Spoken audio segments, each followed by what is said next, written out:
오늘 권영철의 Y뉴스를 먼저 좀 진행하겠습니다. 사안이 좀 커서 말이죠. 권영철 기자 어서 오십시오. 안녕하십니까. 그러니까 지금 새누리당 김무성 대표하고 새정치민주연합 문재인 대표가 안심번호 국민공천제란 걸 합의하자마자 지금 뭐 불이 붙었어요. 정치권에. 그렇죠. 청와대가 불을 키우고 있는 거죠. 청와대가 정면으로 반박을 하고 나왔지 않습니까? 그렇죠. 5대 불가론을 내세우면서 조목조목 반박을 했죠. 아주 조목조목이었어요. 그리고 뭐 청와대 고위 관계자 이름에 숨었지만은 그 사람이 누군지 아는 사람은 다 압니다. 누굽니까? 누군지 뭐 기자들에게 뭐 청와대 입이 누구겠습니까? 홍보수석이나 정무수석밖에 더 있겠습니까? 저건 많이는 정무특보들 그 사람들이 하는 얘기거든요. 자, 그렇게 갈등이 불거진 상황에서 우리가 짚어볼 Y는 뭐죠?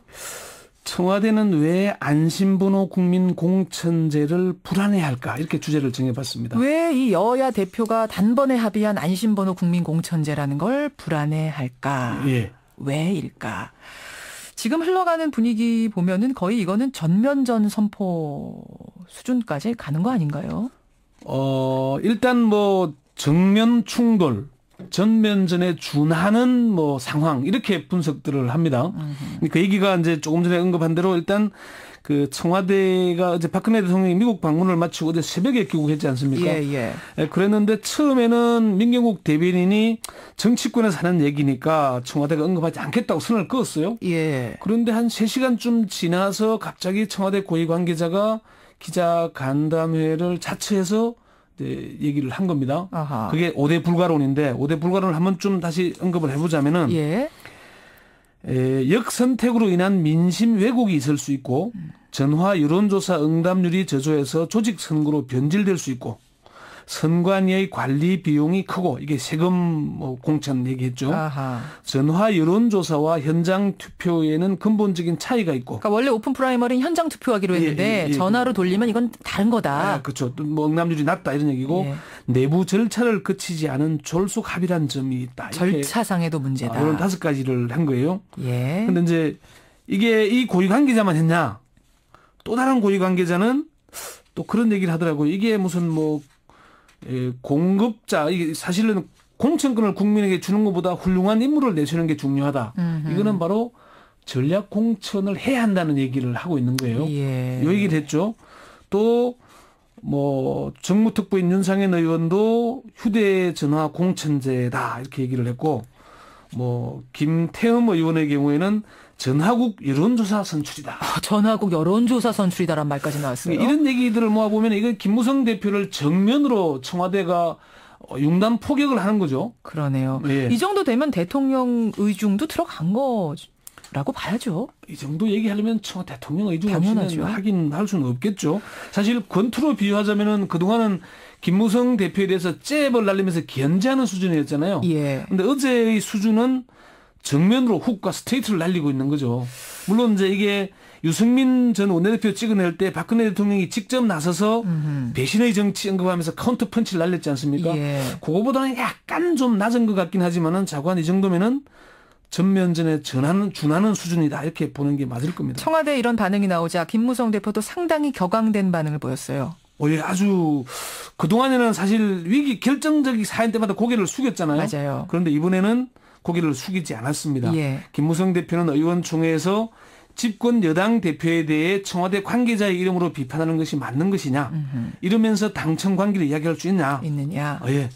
당 대표를 모욕하면 되겠냐. 오늘까지만 참겠다. 이렇게 얘기를 했어요. 모욕이란 말까지 나왔습니다. 예. 나 모욕당했다. 그렇죠. 당청 간 전면전으로 이거 치닫는 건가요? 일단 전문가들은 그렇게 보는 사람들이 많습니다.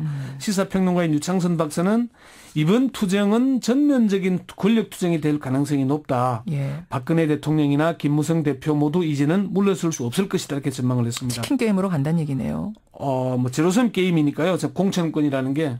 예. 그러니까 박근혜 대통령이 요구하는 전략 공천을 주게 되면은 김무성 대표는 당권을 위협받게 되는 것이고 김무성 대표가 주장하는 이런 국민공천제로 가게 되면은 친박계의 친위대를 심을 수가 없잖아요. 예. 그러면 20대 총선에서 친박 친위대가 포진하지 못하면은 권력 후반기나 퇴임 이후의 보호 장치가 사라지는 겁니다. 그렇군요. 물러설 수가 없는 거죠. 그럼 안심번호 국민공천제라는 걸 하면 지금 말씀하신 그러니까 친박계는 자리를 뭐 거의 얻지 못할 거다라고 예상하고 있는 건가요?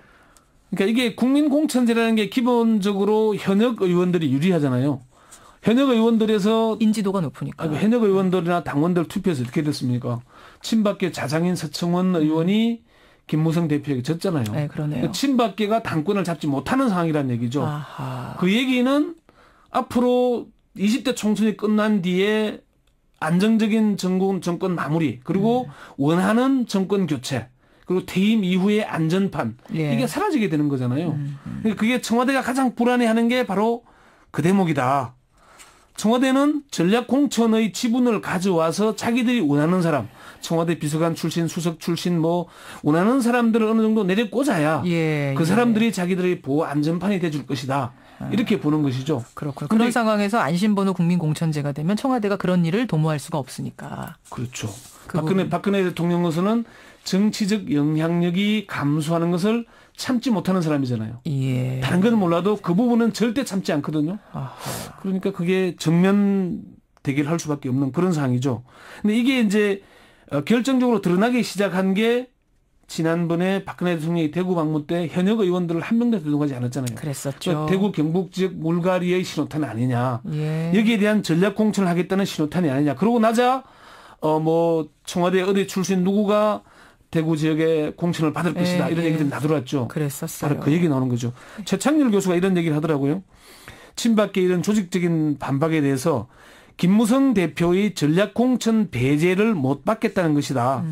박근혜 대통령이 전략공천권을 행사하지 못하면은 친박계 다수를 국회에 입성시키지 못하게 되고 그럴 경우에 임기 후반이나 퇴임 이후 박 대통령을 방어하지 못하게 되는 걸 우려하기 때문에 우려하는 본다. 거 아니냐. 야, 결국 전략공천할 수 있는 여지를 달라라는 신호를 지금 계속 보낸다는 얘기인데. 전략공천이라는 언급을 안 하지만 그 얘기를 하고 있는 것이다. 어제 저희가 저 김무성 대표 측근이죠. 김성태 의원 인터뷰했는데 김성태 의원은 친박계요. 차라리 전략공천 하자고 전략공천 달라고 속 시원하게 말해라.